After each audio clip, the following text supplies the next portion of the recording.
week. So cool to be back with you all. And so if this is their first session, I'll just do a quick introduction. So I'm Marissa Malchione. I work with the Sabin Vaccine Institute and the HPV initiative at the Institute and our global HPV consortium. And we are so pleased to be co-hosting this series with the Nursing Now Challenge.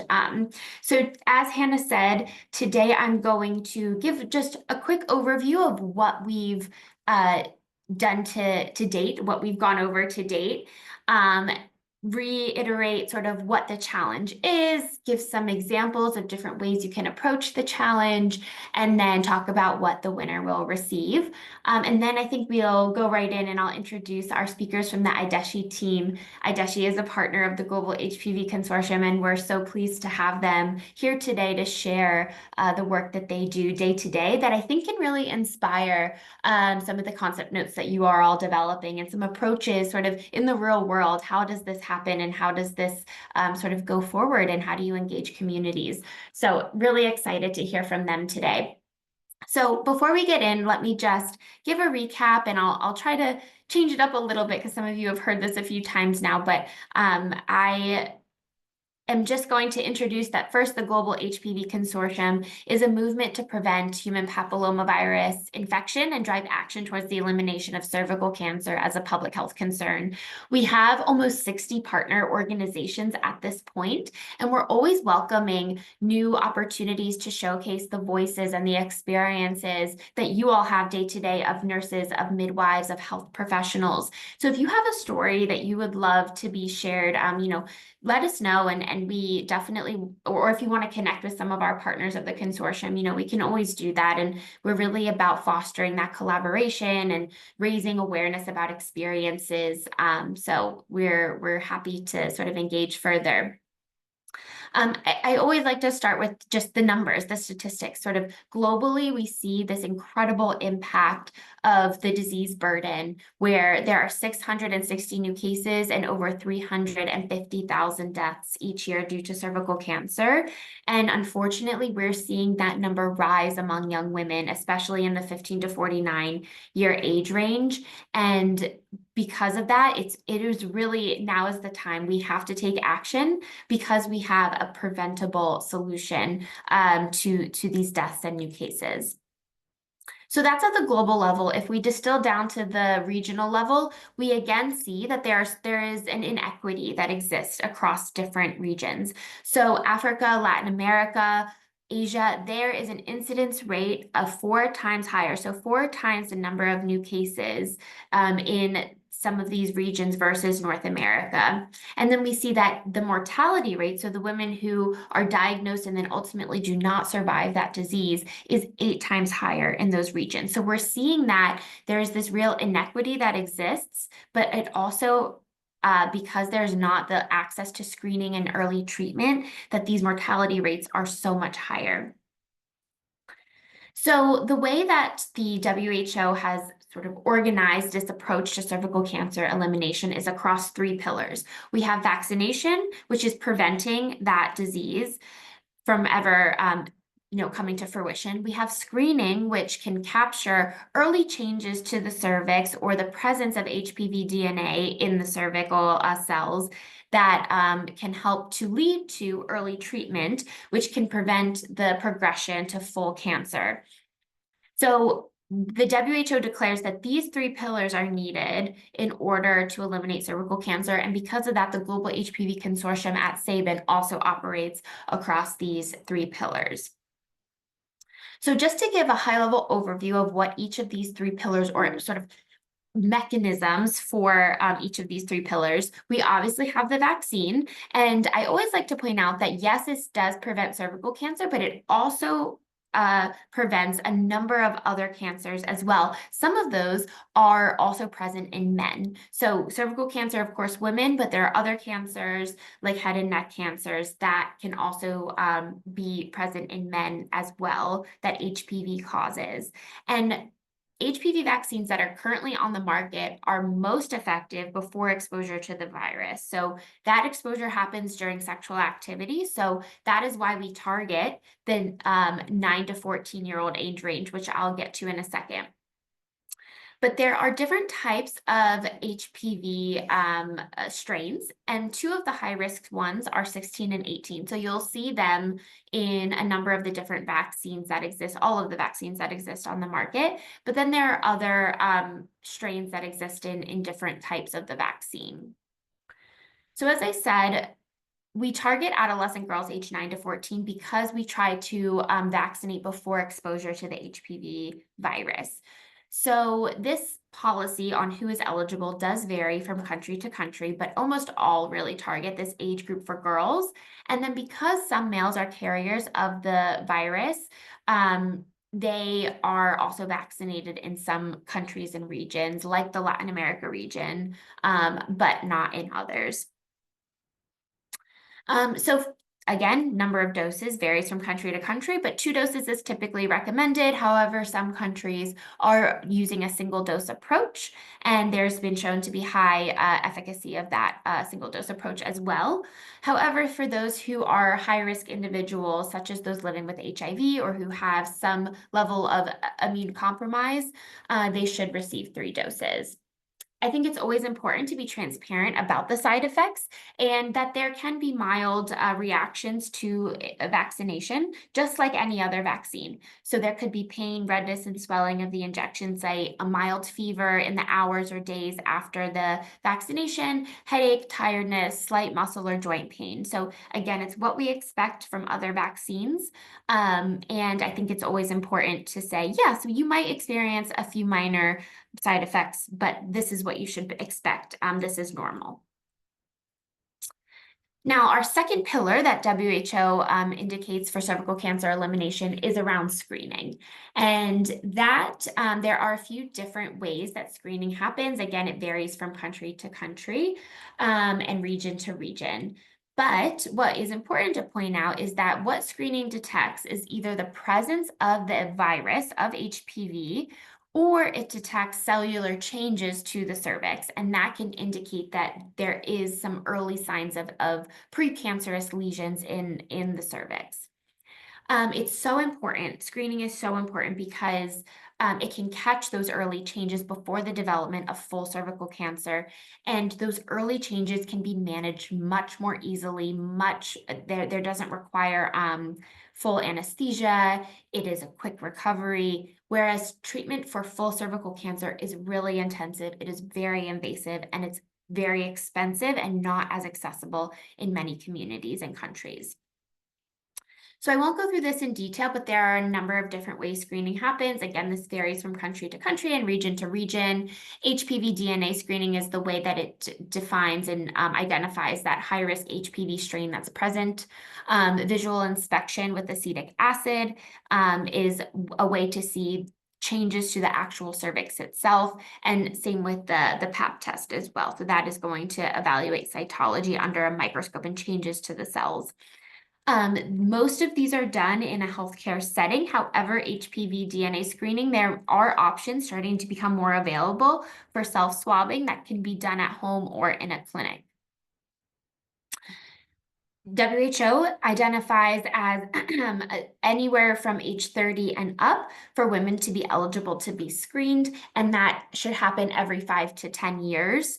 But we hope that women can at least get screened 2 times in their lifetime. That is a really big goal, but every 5 to 10 years is even better. If you are HIV positive, then they do recommend more frequent screening because we know that women living with HIV are 6 times more likely to develop cervical cancer in their lifetime than women without HIV. So there's more frequent screening at an earlier age that's recommended. And now going to that third pillar of management and early treatment.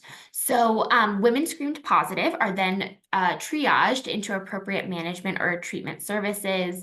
And a positive result can either be the presence of a high-risk HPV DNA strain, it could be receiving a positive VIA test, or it could show that your Pap test showed abnormal cells.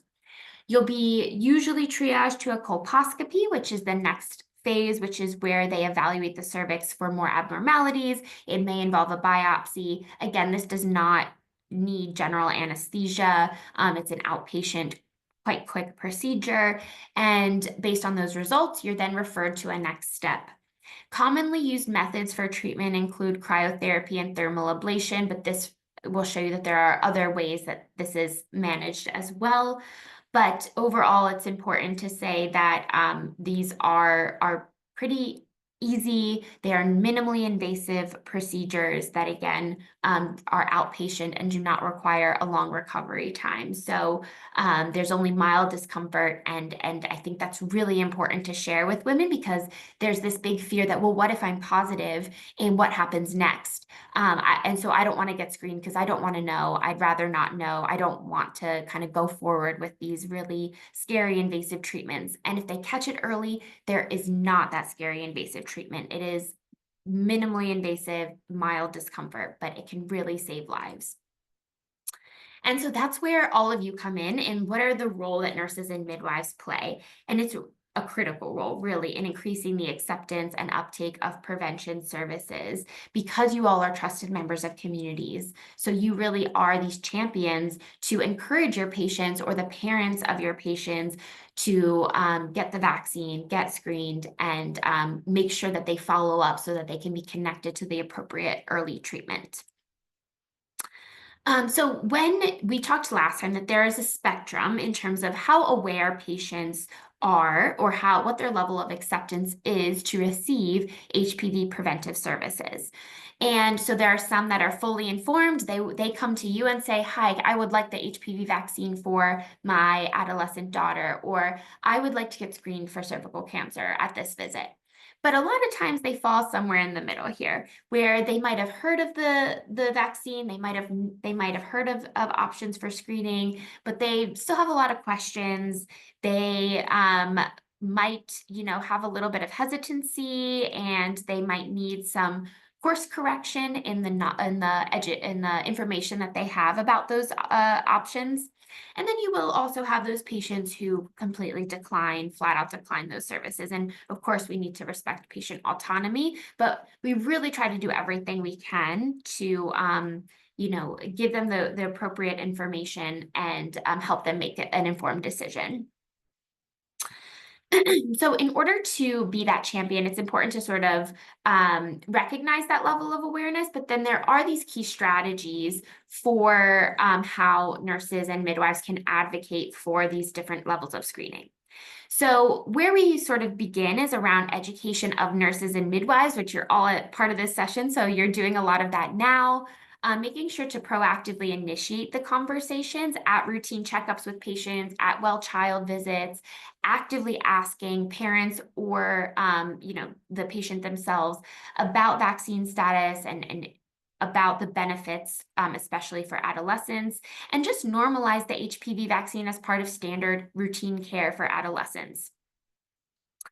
Best ways to communicate around that is to be prepared to address those common misconceptions that happen, and then any concerns they might have about the vaccine, like safety worries or misconceptions or unfounded perceptions about vaccines for girls only, and how that it can affect fertility, which it is proven that it does not.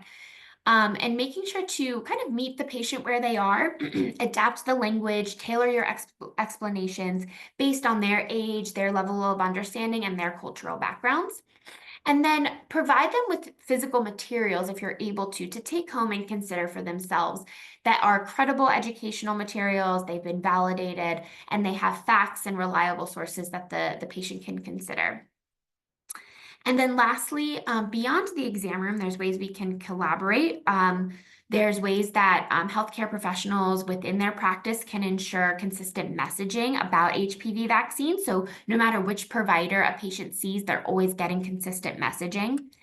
Also to sort of advocate for policy changes within your health settings. So promoting HPV vaccination with automatic reminders or standing orders is something that can help automate this process. And then engaging outside of the healthcare setting in the communities. And that's something that the IDESHI team is going to talk about today, how to engage with teachers and parents or communities and adolescents. So that's something that we'll hear a little bit more about today. And then, of course, as I said before, it's always good to listen to those concerns, address questions openly and transparently, and respect the autonomy of the patient so that they can make informed decisions. So going to our challenge question and the concept note that is going to be due on December 13th, we are asking you all to take the information that you've been able to gather from the different nurses that have spoken throughout this session, through some of the information I've shared in this presentation and others, as well as on the Facebook group. There are some materials and resources on there as well, to develop a solution that would increase access, acceptance, or uptake of the HPV vaccine or other cervical cancer prevention services like screening or early treatment among adolescents and women in your community. So I've said before that if in your community HPV vaccines have not been introduced, that's okay. That one way you could address this solution is by how do you kind of prime the landscape in order to create an enabling environment or an accepting environment when the vaccine does become available. So that was one thing I always want to point out, that even if HPV vaccines haven't been introduced, there are ways to still answer this challenge. So we've given these examples, and they're also in the brief about the challenge, but some ways that your solution could engage are around those social, logistical, financial barriers, how to reach difficult to reach or remote communities, how to reach girls who are out of school, for example, because many vaccine campaigns occur within schools. So if girls are out of school, how do we reach that really important population? How do you integrate with existing health or non-health programs? I had a conversation recently with someone about, what do 9 to 14-year-olds think is really fun? What do they think is really cool? And how do you connect the HPV vaccine to that incentive, basically? How do we incentivize it by connecting or integrating it into something that they really want to participate in? We can also talk about sort of that secondary prevention space and how do we make sure we're connecting women to treatment. A lot of women are lost to follow-up and are not able to, even if they are screened, they ultimately don't go on to receive that treatment. And so how do we make sure that that connection is happening? We talked about myths and disinformation, and how can we make sure that communities overall have an acceptance to these preventive services? Can we achieve a multi-generational approach by screening mothers, but encouraging vaccination of daughters, and then educating parents, community, and religious leaders?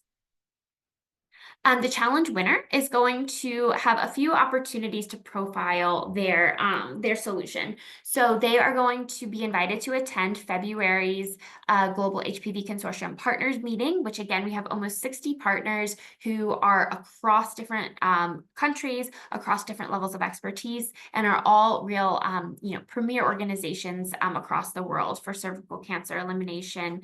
And so you are going to present your innovative idea to this group of experts, and they can give you different levels of encouragement and feedback for how you can kind of maybe even bring this idea to fruition. A recording of the presentation will be featured both on Sabin Vaccine Institute and the Nursing Now Challenges YouTube page, and we'll promote it on social media to really get that out there, like you as a real thinker and a health leader in this space. So that's something that we're really excited about. With that, I kind of wrapped up here. Please put any questions you have in the chat. I'm happy to answer them. And then with that, I would love to introduce our speakers from the IDESHI team. Again, this is a partner of the Global HPV Consortium, and they do incredible work in Bangladesh. So I think today we have Dr. Rafiq Rahman, who is the Chief Operating Officer of IDESHI. He's a medical professional by training. He also has 28 years of military service experience in public health, health planning, project management, emergency management, multi-sectoral coordination. So he is a premier person to be learning from about all of this. And then we also have Dr. Kasrina Azad, who's a medical officer at IDESHI. She's a doctor at the IDESHI staff clinic, and also her research is across spaces of epidemiology, risk factor, prevention of communicable diseases. So another one that has just perfect background to be talking to you all about these topics. So I will stop sharing and hand it over to the IDESHI team for their presentation today. Thank you, Marisha. Thank you very much for the nice introduction that you extended for us. That was fantastic. And thank you very much for the kind words for us. Let me share my screen first, okay?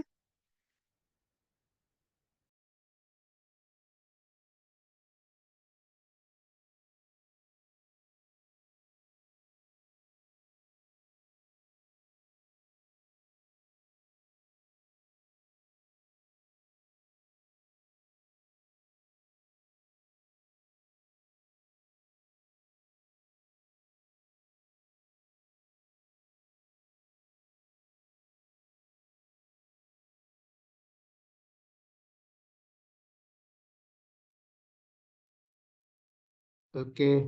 I have shared my screen. Is it visible to all? Yes, we can see it.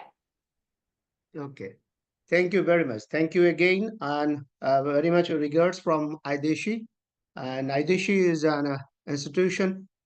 We actually meaning the term IDESHI means Institution for Developing Science and Health Initiative, and along with many other activities, IDESHI's prime focus is creating awareness on HPV infection, vaccination, and cervical cancer that we'll talk about today. Our topic is creating awareness on HPV infection, vaccination, and cervical cancer prevention, a roadmap towards elimination of cervical cancer prevention program in Bangladesh.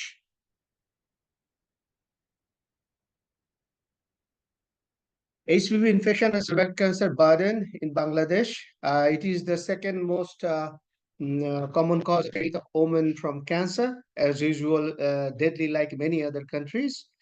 The country has a population of approximately 60 million women, as it 15 and above, who are at risk of developing cervical cancer.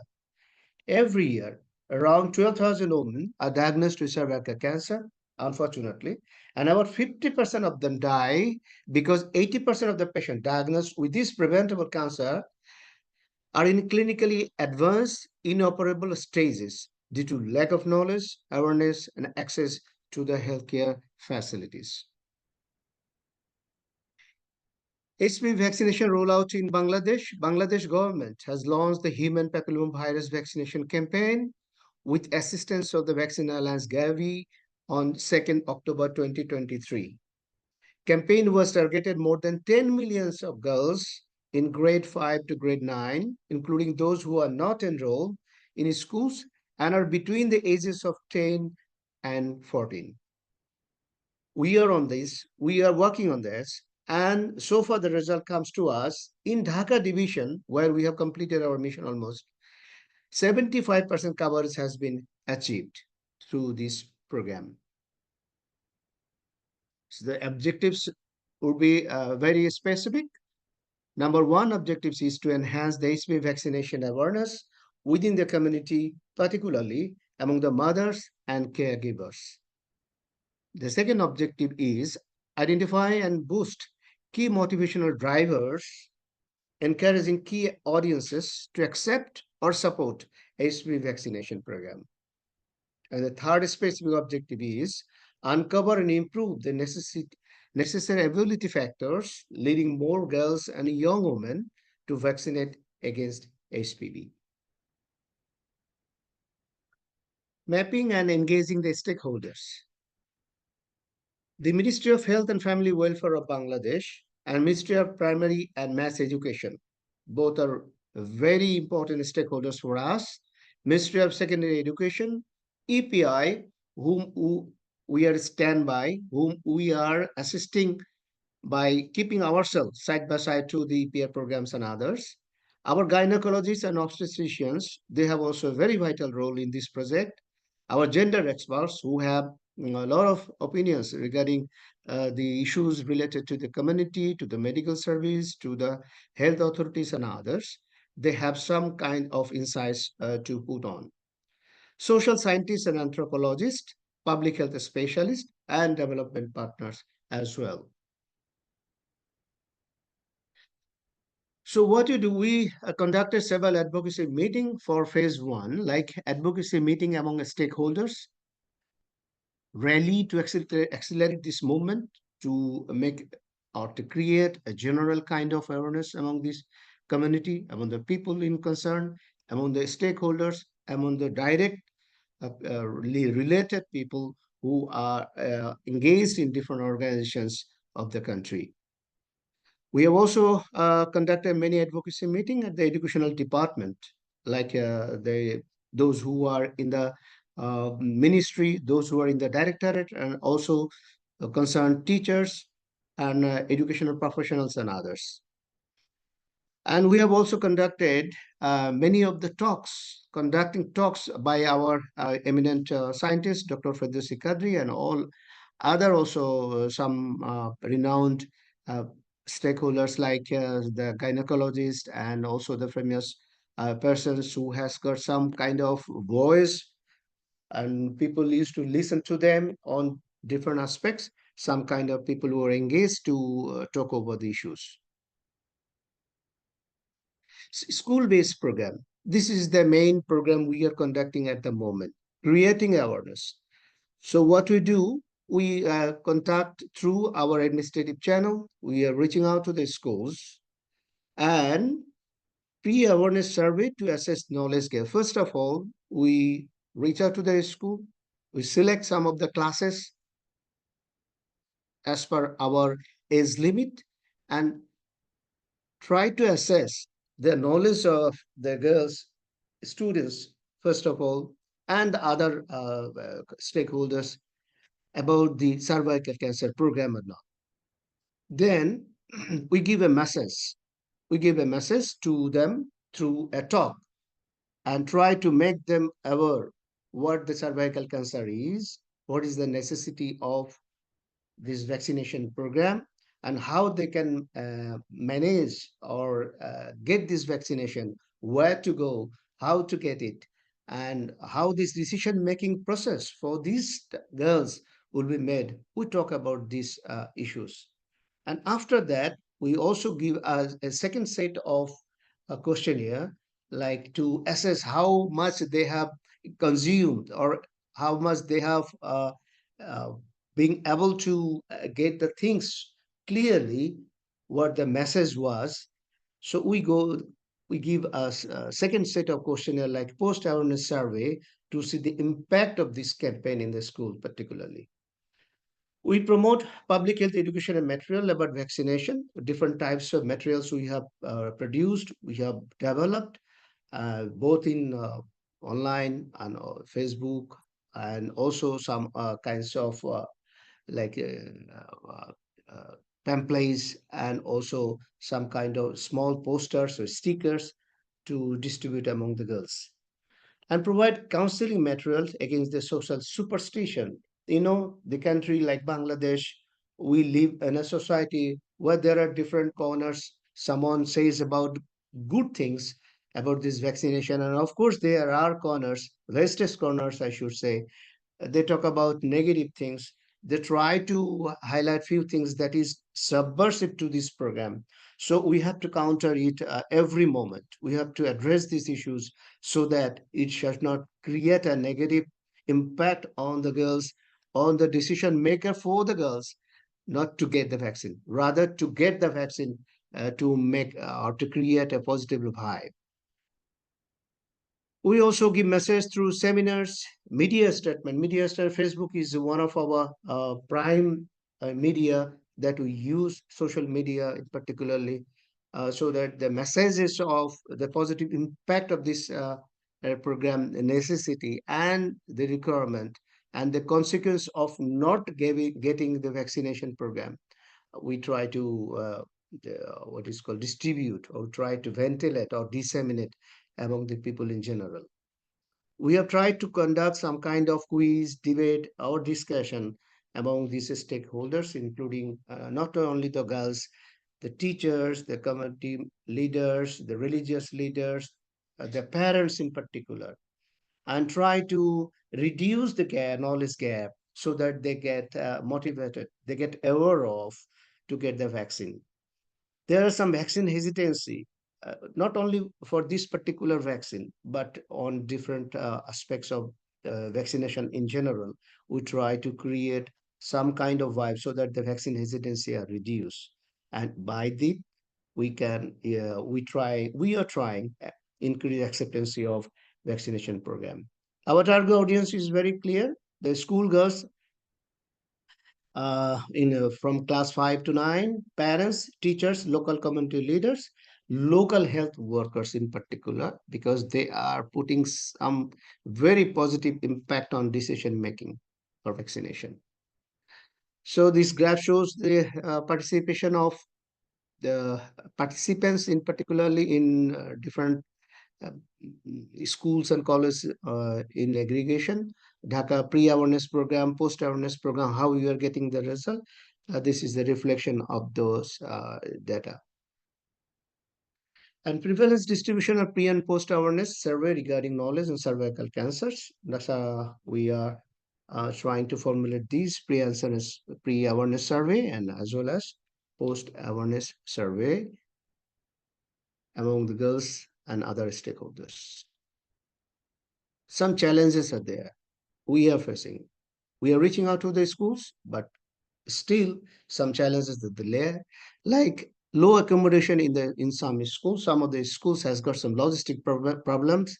They cannot accommodate all the girls, all the stakeholders all together.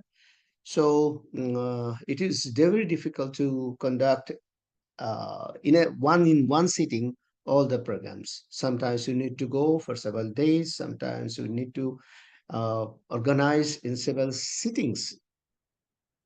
Secondly, unable to understand the questionnaire, mainly the primary students. Talking about cervix, talking about cervical carcinoma, sometimes it becomes very difficult to go for these age girls to consume because this is not a common thing they discuss about in their family, in their community, in their localities. So sometimes it becomes very new to them, so difficult to consume the actual meaning of this kind of things like cervical carcinoma and others. Presence of guardians are very low. It is obvious that the LMIC country like Bangladesh, the parents are engaged or they are not actually very serious to attend this kind of programs. So we get very low percentage of guardians when you talk about these kind of problems in the schools. But the teachers' percentage is good. They are always volunteer. They are always very what is supportive to our campaign. Lack of information about the vaccine and campaign, this is also another issue. But through our program, we try to put some light. We try to focus on this vaccination issue, this campaigning program, and the importance of this vaccine for the girls to take. Illiteracy among the Ghanaians, this is obvious that the percentage of women, especially, and also the men, is still low to understand the importance and understand what we are talking about in detail. So, unable to download the vaccine card, had not digitalized the birth certificate. This is another technical issue. To go for registration for this kind of vaccination program, a digitalized birth certificate is required. That is sometimes not available in some of the schools girls. So we face some kind of difficulties out there. Teachers training program is another insight or focus of what we do because we believe that teachers, they are also playing a vital role in making the decision process, especially for the girls of their school. They try to influence their parents. They try to influence the community leaders of the others, religious leaders, because they are the learned component of the society. Key finding from the teachers training program you have conducted so far: the teachers are trusted source of information. People believe them because of their educational background and others, and they play a vital role in promoting health education in the classroom, encouraging open conversations. They can, if they say something, people listen to it. Facilitating parental engagement. I told it that parents sometimes they are illiterate, but they listen to the what the teachers say in particular. Creating a supportive school environment that we always get whenever we reach out to the school. The teachers come forward first to help our project get a positive vibe. Addressing concern and misconception. There are many misconception and concerns. There are many social whispering that the teachers play a vital role to break this ice and to break this misconception and helping this program on. Supporting students' autonomy and decision making. This is very vital thing. But to be very frank, girls of a country like Bangladesh, still they had to go a long way to make their own decision uh, by themselves, not by others. So students' autonomy and decision-making process is still a challenging one. What is your upcoming plan? Capacity building training programs and the local healthcare provider, including nurses, midwives, and local healthcare provider. I like to share here that we have completed this program in almost many of the places that we have been assigned with. There we have a very common findings that these medical caregivers, the nurses, the midwives, and the local healthcare, they play a very vital role in making the decisions. And the talking about the girls, talking to the mothers is easier for the nurses, for the midwives, and the female healthcare provider. It's easier because, of course, there are some, these social, what is called norms. The mothers, the women, is to listen to this woman healthcare over caregiver provider or nurses carefully, and they have free access to the houses where the woman can listen to them and talk about or exchange their opinions about this vaccination program and others. Providing education material is one of ongoing, and also we have plans to distribute different type of education material among the families. Evolution of the knowledge gap I told about these nurses, midwives, and community healthcare. So we want that they should be a part of this program extensively. They should be a core group to reach out to the women, to the mother, to the families who can make decision about the girls to take the vaccination program. And if they have any knowledge gap, we want to focus on that. We want to work on that issues as well. So we are aligning with the WHO goal of 90-17-19 very much. The girls will be fully vaccinated. This is our expectation. And 70% women will be screened out. This is the place we are lacking behind. We have different kind of screening program that you have shown, Marisha, in your it's called presentation, but still we have a lot more things to do. We have a lot more focus to put on these areas in particular. And we are expecting that Bangladesh will also have or achieve 90% of the women identified with cervical disease are treated. Unfortunately, I must say that most of the women, when they report to the hospitals in a very advanced stage, sometimes the inoperable and sometimes it is beyond the treatment stage because there are many issues in their families. They have many or is called focus or is urgency in their family issues. So female problem might not come very easily in their what is called urgency list or in their what is called point to care almost utmost attention. It comes very late. And when they come to the hospital, when they report to the hospital, sometimes the disease is inoperable or not curable. And why you are talking about nurses? Our vaccination delivery in community outreach to ensure that 90% of the girls are vaccinated by the age 15. Education and counseling to raise awareness about cervical cancer prevention, HPV vaccination, and the importance of screening. And screening administration, that is another thing, pap smear, HPV testing, or follow-up care to ensure that 70% women are screened by the age of 35-45. Providing treatment and support for women diagnosed with cervical cancer, including symptom management, counseling, and facilitating timely access to treatment. And advocacy for equitable healthcare policies and funding to ensure widespread access to preventive services. And I can tell you that much that these all issues can be handled by the nurses very effectively, very positively. And if they play some role, that would be much more effective than anybody else.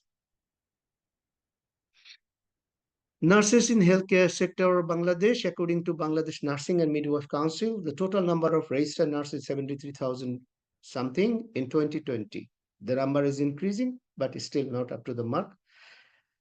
According to the World Bank in 2019, we have only zero point 0.4 nurses per 1,000 people, a figure which is 5 times lower than the average of South Asia and 10 times lower than the global average. The number is less, but the importance is more of the nurses, especially in the field we are talking about.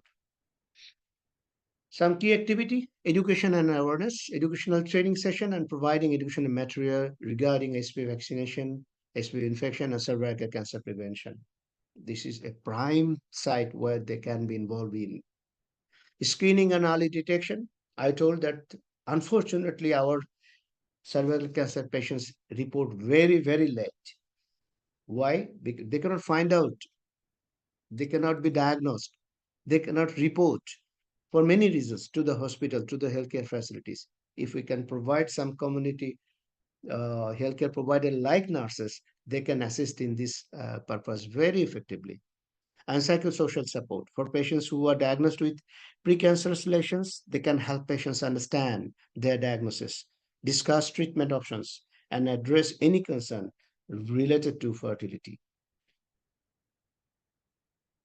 Way forward, we are looking forward so that we can arrange co-tiered meeting. This is a very popular kind of means by for exchanging of views, where these mothers especially they sit together and some kind of healthcare provider, mostly female.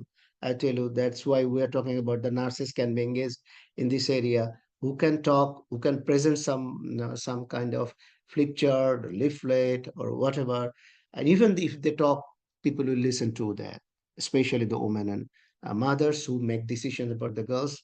They can convince them, fathers, even the parents are also allowed to sit in.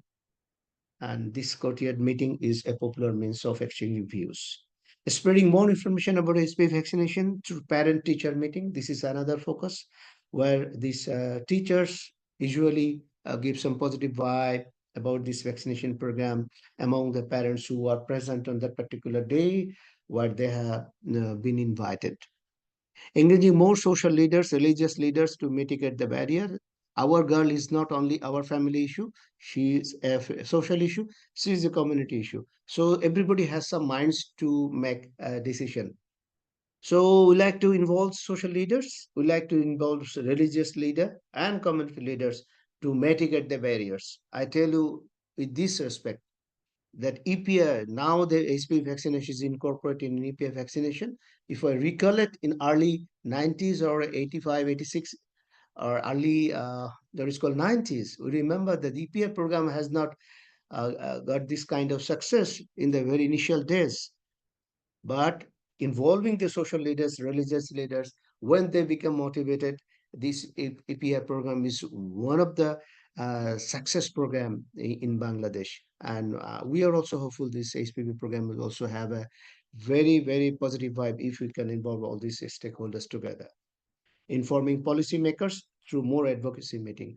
This is another focus we are working on. so that the policymakers should understand the importance of this vaccination campaign particularly. That's all about. Thank you very much for your patience hearing. Now, if you have anything to ask about, I will ask our HPV vaccination program, one of the key figure, Dr. Kasina Azad. She has vast experience on working with this. She will also join me to answer the questions. Anything, Marisha?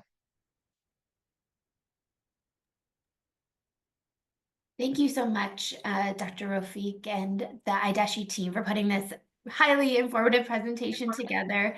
Thank you so, so much. And I'm going to hand it back to the Nursing Now team for next part of our agenda. Thank you so much. Thank you, everyone from the Adeshi team, and thank you so much, Marissa, for facilitating this wonderful presentation. I'm sure you'll all agree it's given us some fantastic ideas and a different insight into this space. So I just want to hand over now to one of our latest winners of the Nursing Now Challenge Global Solutions Initiative. That is Zipporah Iregi. I'm just looking at I think she's here with us. And if anybody has any questions for any of our speakers, please do pop them in the Q&A box, in the chat box, and we will get to them at the end of the session. So Zipporah, I'm going to come to you. Hi, everyone. I hope that you're doing well wherever you are. It's such an honor to be standing here as the previous winner of the Nursing Now Challenge Global Solutions Initiatives that was in collaboration with the World Health Organization. And I'm truly grateful for the support that I received from the Nursing Now Challenge team and the WHO. It has been an incredible journey so far. And I think one of my motivations for applying or sending my concept note in for this was because I got to the NNCGI was on miscommunication and disinformation. And so during the COVID pandemic, I was able to serve as a youth vaccination champion with Africa CDC, and I saw how misinformation could create fear, erode systems in the healthcare system and cost lives.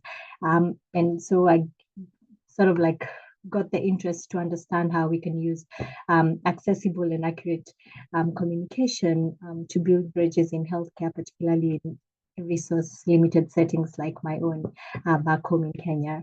And I think this opportunity to collaborate with the WHO communications team has been a chance to bring my ideas to life. And one of my key goals is to empower early career healthcare workers, particularly nurses and midwives, to become trusted messengers in their communities, to be vessels of truth, and equipping them with the tools and training they need to be able to counter misinformation and disinformation effectively.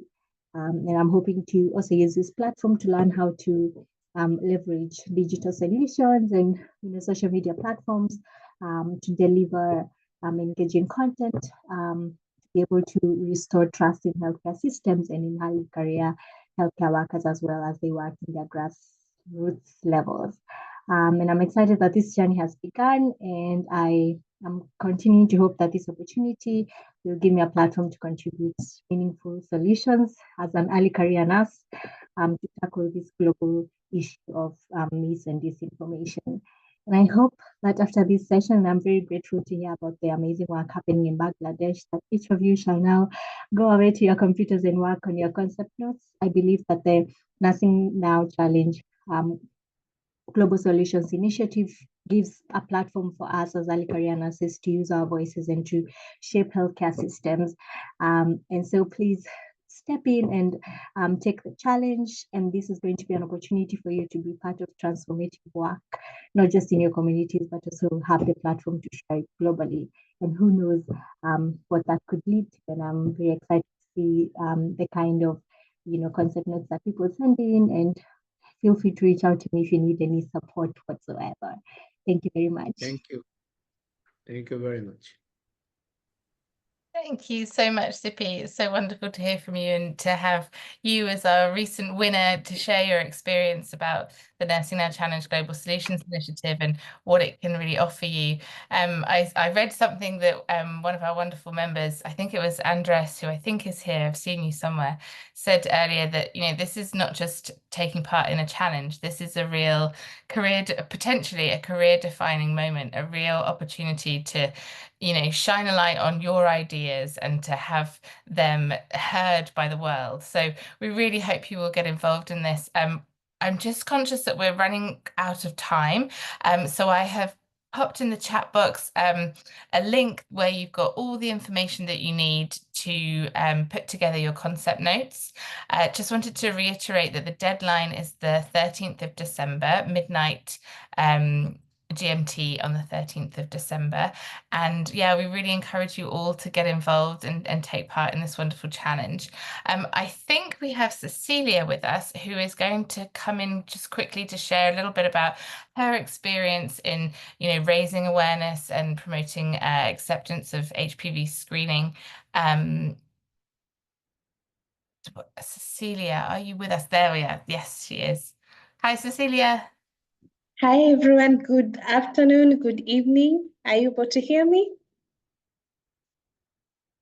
All right, so thank you so much for the wonderful presenters who have been able to give their overview. And we must admit that cervical cancer is treatable and manageable if caught early. And well, I would like to express my gratitude to the HPV Consortium that it's doing very impactful work across the globe. So I'm based in Kenya, and cervical cancer remains the second most common cancer among the women, especially of reproductive health, reproductive age. And there's high mortality rate basically due to the late diagnosis and limited access to screening. And so we must empower our nurses on who are the main healthcare providers who do the screening in the facilities to be able to achieve at least a 90% HPV vaccination coverage, a 70% screening coverage, as well as the 90% access to treatment.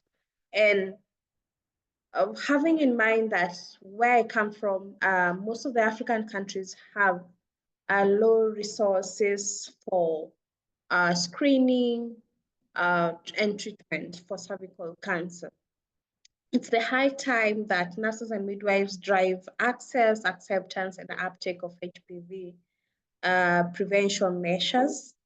And my experience, especially in community-based screenings, is that we must be able to support each other to, especially where we have culturally sensitive personnel and communities, because you find that maybe the healthcare provider maybe is readily available to provide the services, but then the community that they serve is very adamant on screening, basically because one, maybe of cultural barriers, language barrier, as well as insufficient, what maybe we can call miscommunication and misinformation of what entails the HPV screening, what is cervical cancer. And as nurses, we are on the front line to provide to these communities. Also talking of the recent improvements as well as technology that is upcoming, that we must appreciate that there are technologies that are coming up to visualize these cervical screenings. And so we ought to embrace technology. There's also AI coming up on interpretation of these cervical lesions. So I think there's so much that is there to support this programs on HPV screenings. And also when it comes also to the school nurses or the community health nurses, that we are the first point of care people to advocate for the screening, especially for our girl child, and to educate to the community that it is important that to have our girls vaccinated against this. And I think it is brilliant that we may be able to achieve the WHO targets by Vision 2030. And I think there's so much we can do as young nurses and midwives to be able to support those that we advocate. Remember, we are the patient advocates. And so when you see a need somewhere, and I'm glad that we are able to have this challenge that people are able to send their concept notes so that you're able to bring these ideas, so that you're able to actualize them, to be able to achieve the SDGs as well as well-being for the communities that we serve. Thank you very much. Thank you so much, Cecilia, for sharing that. It's so inspiring hearing about your work, and you're absolutely right. You know, you are all the patient advocates. You have a crucial role in this situation. So I think we're coming to the end of our session today. And so I wanted to thank you all so much for being here with us for this session, but also over the course of this Global Solutions Initiative. It's been an absolute pleasure to run this with the Global HPV Consortium.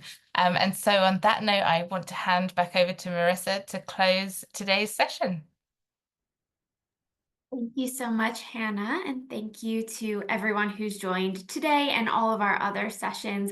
Loved the remarks from our speakers today, just really, really inspiring. And I think on that note, there are recordings from the other sessions if you did happen to miss them on the Facebook page. And so please do check those out if you are looking for more information.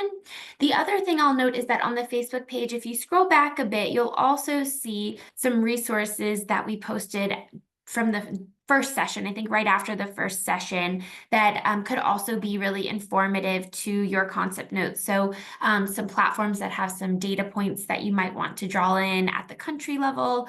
And we can also continue to monitor that Facebook group throughout the next couple of days as you all finish up your concept notes. So if you do have any questions, please don't be shy to post them there, and we can monitor and respond to those as we see them come through.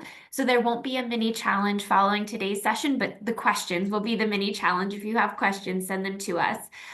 We're so excited to read the concept notes that come in. We really hope you participate. It'll be a really fun experience regardless. So thank you all for your time, for your attention, for your dedication, and all the work that you do day to day to make women, adolescents, and the world safer. So thank you so much. And back over to Hannah to close us out. Thank you, Marissa. I think that's everything from us today. So thank you all so much. Have a wonderful rest of your day. And yeah, please do send in your concept notes. A reminder, the deadline is the 13th of December. And any questions, please don't hesitate. You can contact us at challenge@nursingnow.global. Or otherwise, as Marissa says, you can find us on our Facebook page. So thank you, everyone. Take care and hopefully see you all soon. Bye. Thank you. Bye-bye. Bye, everyone. Thank you very much. Bye. Bye.